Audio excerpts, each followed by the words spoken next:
वक्रतुण्ड महाकाय सूर्यकोटि समप्रभ निर्विघ्नं कुरु मे देव सर्वकार्येषु सर्वदा। मातृदेवो भव पितृदेवो भव आचार्यदेवो भव अतिथिदेवो भव परस्परदेवो भव।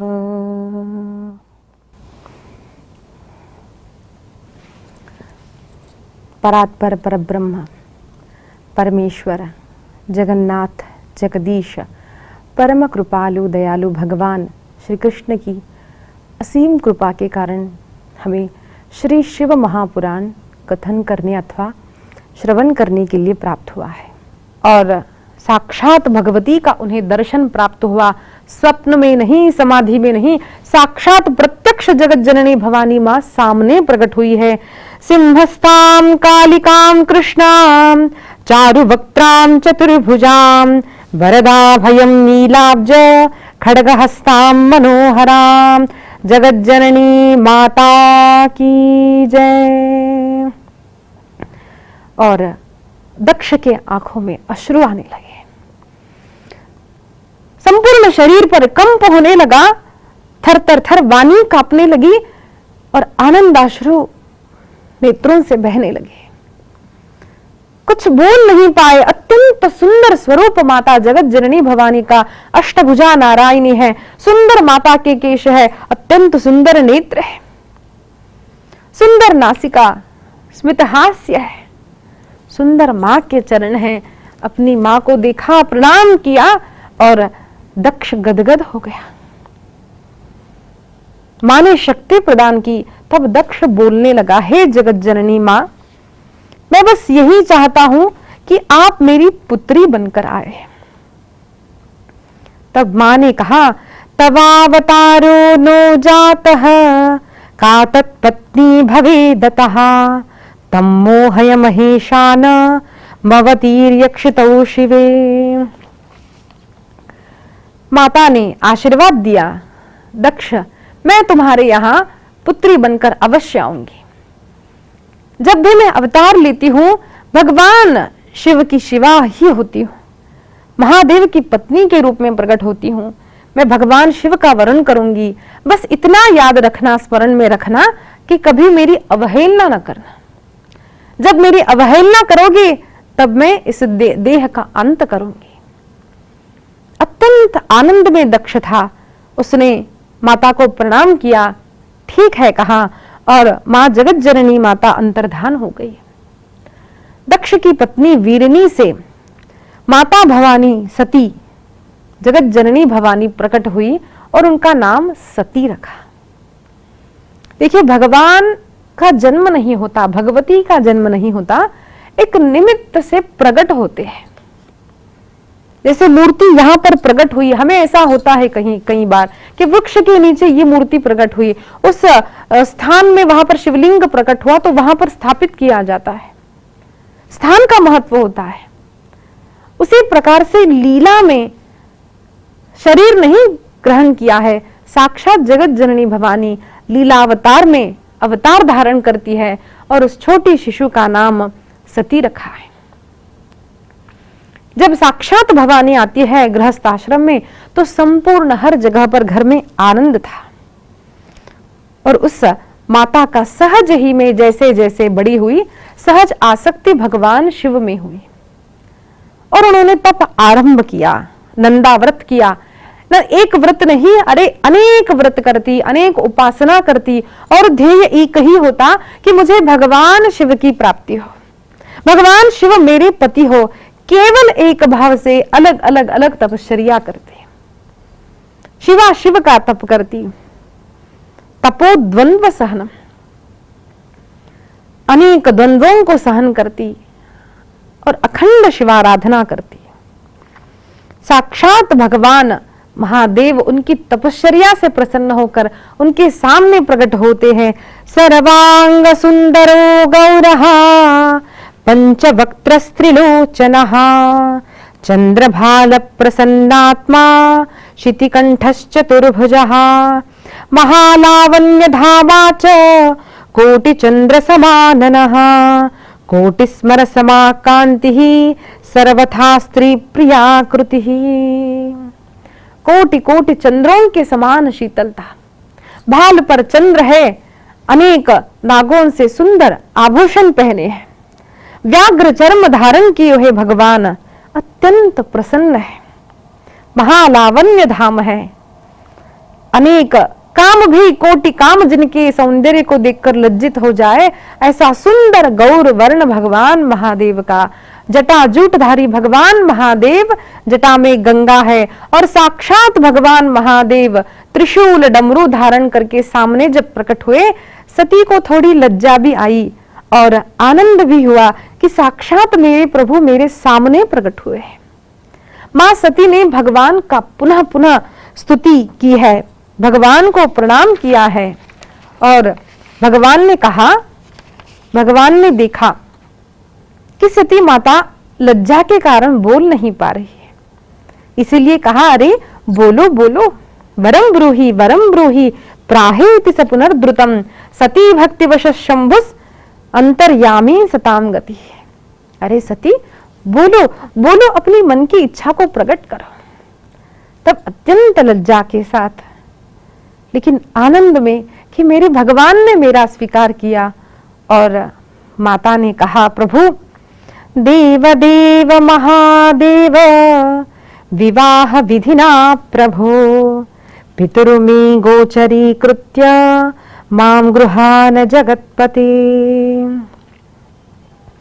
मां सती ने कहा, प्रभु आप मुझ पर और मेरे पिता पर कृपा करें, आप कृपा करके मेरा पानी ग्रहण करें। तब भगवान ने कहा, तुम्हारी जैसी इच्छा है वैसा ही यथा समय प्राप्त होने पर अवश्य विवाह संपन्न होगा। ततः शुभे मुहूर्ते ही लग्ने ग्रह बलान्विते सतीम निज सुताम दक्षो ददौ हर्षेन शंभवे। अत्यंत प्रसन्नता के साथ, हर्ष के साथ भगवान ने तथास्तु कहकर वहां से भगवान अंतर्धान हो गए। सुंदर सती और भगवान महादेव का विवाह संपन्न हुआ। यहाँ पर छोटे छोटे अनेक रीति रिवाजों का भी वर्णन आया है। अनेक देवताओं को, ऋषियों को आह्लाद हुआ और दोनों का लीला विस्तार आरंभ हुआ। दोनों एकांत में रहते, कभी कैलाश में जाते, दोनों में बातचीत चलती। जैसे विवाह होता है तो दोनों पति पत्नी एकांत में कई सारी बातें करते हैं। क्या बात करते होंगे भगवान शिव और सती? यहां पर दिया है, मानव जीवन के उपयोगी अनेक तंत्र मंत्रों का व्याख्यान करते। भगवान शिव राम कथा कहते और मां सती कथा सुनती। मां सती अनेक सुंदर प्रश्न पूछती और भगवान महादेव उनका वर्णन करते। ते नवांगे उभे ज्ञेये वर्णिते मुनिभिः प्रिये वर्णयामि नवांगानि प्रेमतः शृणु दक्षजे। श्रवणं कीर्तनं चैव स्मरणं सेवनं तथा दास्यं तथा चेनं देवी वन्दनं मम सर्वदा। सख्यमात्मार्पणं चेति नवांगानि विदुर्बुधा उपांगानि शिवे तस्या बहूनि कथितानि वै। माने अनेक प्रश्न किए हैं और भगवान महादेव ने अपने ज्ञान का भंडार खोल दिया है। हे प्रभु, जीव को आपकी प्राप्ति कैसे होगी? तब भगवान ने नवधा भक्ति का वर्णन किया है। जो एक श्लोक में भागवत में वर्णन आया है, वही श्लोक 1.5 श्लोक में शिव पुराण में आया है। थोड़ा अंतर है। श्रवणम कीर्तनम विष्णोः स्मरणम पाद सेवनम अर्चनम वंदनम दास्यम सख्यम आत्मनिवेदनम। ये सप्त इसमें आया है भागवत में। और यहाँ पर श्रवणं कीर्तनं चैव स्मरणं सेवनं तथा दास्यं तथा चैनं देवी वंदनं मम सर्वदा सख्यम आत्मार्पणं चेति नवांगानि विदुर्बुधा। हर पुराण में नवधा भक्तियों का वर्णन किया है। देखिए, मनुष्य के शरीर में नवछिद्र होते हैं। पंच तन्मात्रा, पंच ज्ञानेन्द्रिय, पंच कर्मेंद्रिय, मन बुद्धि चित्त अहंकार से जीव के शरीर का निर्मिति हुई है। और उस 24 तत्वों में जब प्राण प्रकट हुए, स्वयं भगवान प्रकट हुए, उन 25 तत्वों से जीव जागृत हुआ है। तो हर इंद्रिय से भगवान की भक्ति करनी है, श्रवण करना है, कीर्तन करना है, भगवान का दर्शन करना है, मन चित्त बुद्धि जो दी है उससे भगवान का आत्मसमर्पण करना है। इस संपूर्ण शरीर से भगवान को वंदन करना है, आत्मनिवेदन करना है। प्रभु, मेरे जीवन में ऐसी ऐसी स्थिति है, आप कृपा करके मुझ पर दया करें। अपने मन की बात अपनी भाषा में कहें। भगवान को सब समझ आता है। संस्कृत के स्तोत्र पाठ करने नहीं आते तो सीख करके बोलिए, नहीं ही कर सकते तो अपनी लोक भाषा में अनेक संतों ने जो अभंग कीर्तन आदि गाए हैं उसे गाए। वह भी नहीं आता तो अपनी स्वभाषा में भगवान से हम बात करें, आत्मनिवेदन करें। प्रभु, मेरी ये दशा है, मैं ये चाहता हूं, प्रभु आप मेरा स्वीकार करें। भगवान के पास जाने के लिए किसी विशिष्ट भाषा की आवश्यकता नहीं है। भगवान को चाहिए तो भाव प्रसन्न, भाव से भगवान प्रसन्न होते हैं। सुंदर नवांग भक्ति का वर्णन यहां पर किया है। एक एक भक्ति का वर्णन किया, अनेक साधनों का वर्णन करके भगवान सती से कहते हैं, सती अरे अनेक साधन है सृष्टि में, लेकिन भक्ति से जैसे मैं वश होता हूं उस प्रकार से वश किसी अन्य साधन से नहीं होता। अरे मैं तो केवल प्रेम से वश होता हूं सती। और सती के निमित्त अनेक ज्ञान को प्रकाशित किया है। सयंत्र मंत्र शास्त्रंच तन्माहात्म्यम विशेषतः। यंत्र मंत्र आदि अनेकों का वर्णन किया है। यहाँ पर अनेक शाखा देवोपासना की वर्णन की है। हर अधिष्ठातृ, उनके अनेक अनेक अधिष्ठातृ देवता है जिनके पंचांग है। अनेक देवताएं हैं, अनेक शक्तियां हैं, उनके पंचांग है, पंच अंग, मंत्र, महात्म्य, कवच, सहस्रनाम और हृदय। हर एक देवता के सहस्रनाम है, कवच है, महात्म्य है, मंत्र है और हृदय है। उनके साथ यंत्र भी आते हैं और इन यंत्रों की पूजा अपने गुरुदेव की आज्ञा से ही करनी चाहिए। हाल ही में हमसे किसी ने प्रश्न किया, हमें श्री यंत्र बड़ा अच्छा लगता है, क्या हम घर पे रख सकते हैं? तो देखिए, ये यंत्र आने से, मूर्ति को रखने से विशिष्ट पूजा, विशिष्ट नैवेद्य, आरती करना आवश्यक होता है। तो अगर हमारा जीवन इतना व्यस्त है कि हम 5-10 मिनट से ज्यादा नहीं दे सकते तो हमें फोटो का पूजन ही करना चाहिए। हम समय दे सकते हैं, अत्यंत उत्तम बात है कि समय निकालना चाहिए। देखिए, जो महान भक्त हुए, जो साधारण व्यक्ति है, सभी के जीवन में 24 घंटे ही होते हैं। कोई महान कार्य जो करता है उन्हीं 24 घंटों का उपयोग करके करता है, और कोई अधम कार्य करता है, कोई आलसी होता है तो उनके पास भी 24 घंटे ही होते हैं। तो हमें समय का मैनेज करना चाहिए कि अपने जीवन को हम ऐसा बनाएं, ऐसे समय पर उठे कि हमारे जीवन में थोड़ी बहुत पूजा होनी अत्यंत आवश्यक है। और उस पूजन के लिए थोड़ा हम जल्दी उठे। 1 घंटे में पूजा बहुत अच्छी सुंदर हम कर सकते हैं, आधे घंटे में भी हो सकती है। तो देख करके हमारे इष्ट देवता और हमारे कुल देवता का पूजन अवश्य में करना चाहिए। लेकिन यंत्र जो है वो अपने गुरुदेव अथवा किसी संत के मार्गदर्शन से ही घर पर लाए और पूजा करे। अगर इसमें कोई गलती होती है तो इट इज लाइक फॉर्मूला, कुछ गलती होती है तो फिर गड़बड़ हो जाती है। तो कैसा विधान है, विधि विधान से ही श्री विद्या आदि है। आज हमने देखा कि बहुत सारे लोग यूट्यूब पर भी डालते हैं श्री विद्या आदि, तो इस प्रकार से नहीं ग्रहण करना चाहिए यूट्यूब से। कोई गुरुदेव हो, कोई संत हो जो स्वयं पूजा करते हैं, उनकी आज्ञा से ही ले, आग्रह ना करे कि गुरुजी हमें दीजिए हमें दीजिए, ये ठीक नहीं होता। तो हम पुनः पुनः यही कहेंगे, यंत्र की पूजा सभी के लिए नहीं है। सामुद्रिकं परम शास्त्र मन्यच्छास्त्राणि भूरिशः कृपां कृत्वा महेशानो वर्णयामास तत्वतः। और यहाँ पर आगम शास्त्र सभी बताए हैं, जो भी शास्त्र यहाँ पर वर्णन हुए हैं उन सभी को आगम शास्त्र कहा है। यहाँ पर सामुद्रिक शास्त्र का भी विस्तार से वर्णन भगवान महादेव ने किया है। ज्योतिष शास्त्र का वर्णन है, हस्त ज्योतिष यानी सामुद्रिक उसे कहते हैं, इसका भी वर्णन आया है। शिवजी ने कहा और सती ने जो कुछ भी सुना उन सभी को हम आगम शास्त्र कहते हैं। आगतम शिववक्तान्तु गतन्तु गिरिजा मुखे मतम श्री वासुदेवेन तस्मात् आगम उच्यते। और भगवान महादेव ने कहा, मां सती ने सुना और उसे मान्यता भगवान नारायण ने दी है ना। हम स्वतंत्र अपना अपना कुछ कहते हैं तो इससे नहीं होता है, कहीं पर स्टैंपिंग भी होनी चाहिए, उसका किसी ने योग्य व्यक्ति ने पढ़ा है तभी हमारा बुक अप्रूव होता है। उसी प्रकार से यहाँ पर वैसे भगवान शिव नारायण एक ही है, लेकिन इसे मान्यता भगवान विष्णु के रूप शिव रूप की भी है और इसे आगम शास्त्र कहते हैं। हम क्यों ये कह रहे हैं? क्योंकि आजकल तथा कथित ऐसे कई सारे लोग हैं जो अपने मन से पुस्तक लिखते हैं।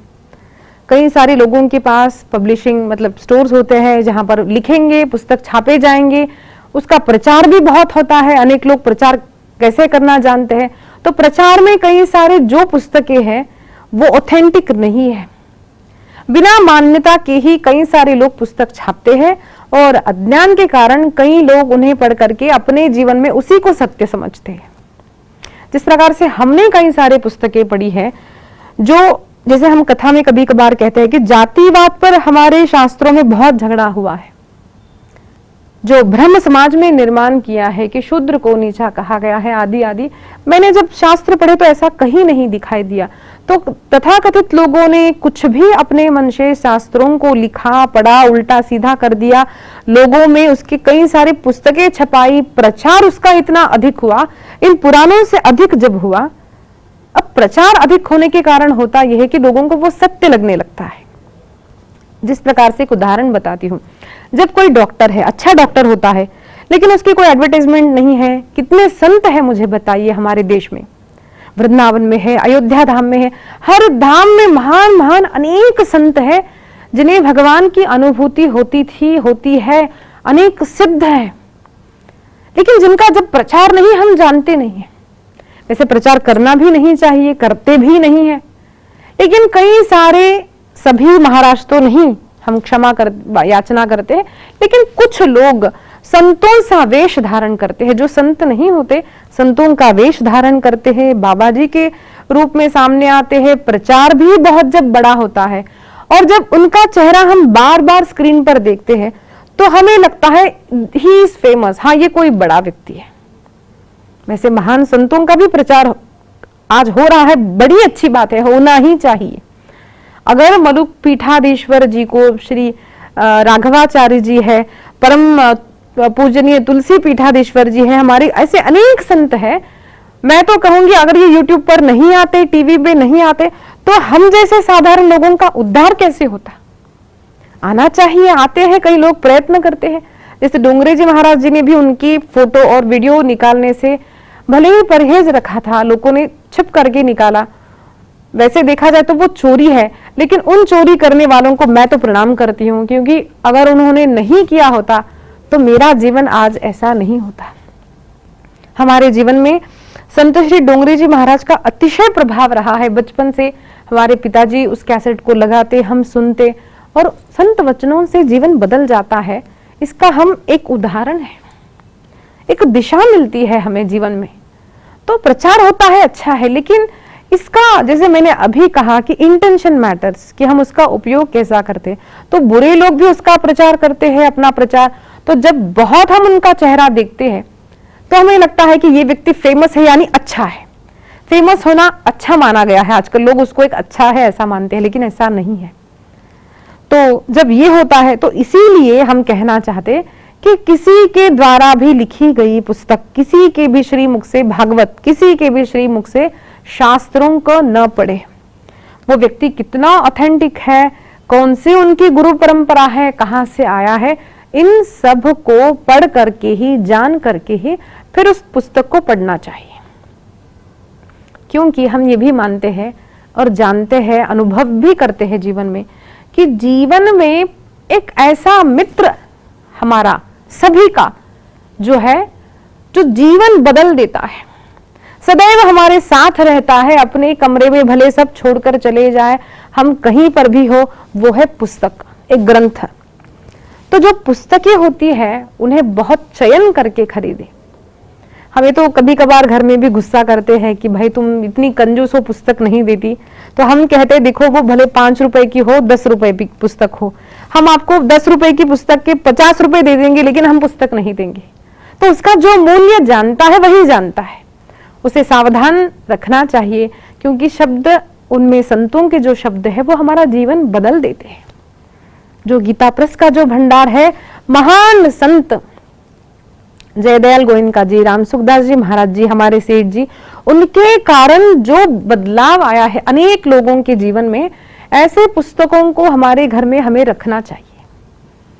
मैं हर प्रवचन में कहती हूँ, बार बार कहती हूँ, विनंती भी करती हूँ कि जब भी किसी को आपको गिफ्ट देना है तो अच्छे पुस्तकों का चयन करें।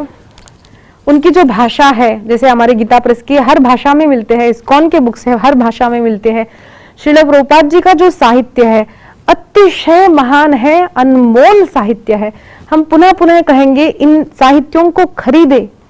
पढ़ पाते हैं धन्य बात है, पढ़ना चाहिए, नहीं भी पढ़ पाते कम से कम अपने घर में रखना अत्यंत आवश्यक है।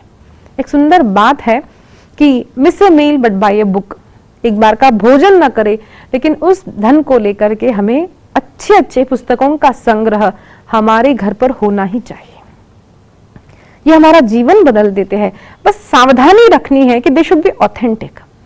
वेद मार्ग के प्रवर्तक जो है, वेद मार्ग में चलने वाले जो है, उन्हीं लोगों के पुस्तक लिखे हुए हमें पढ़नी चाहिए।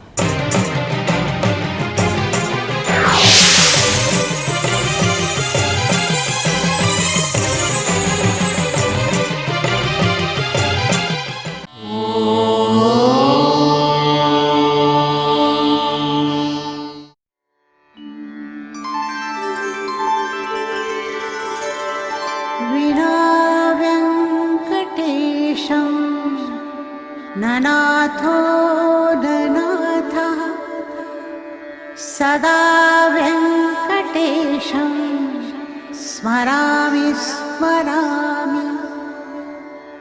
हरे वेङ्कटेश प्रसीद प्रसीद। प्रियं वेङ्कटेश प्रयच्छ प्रयच्छ।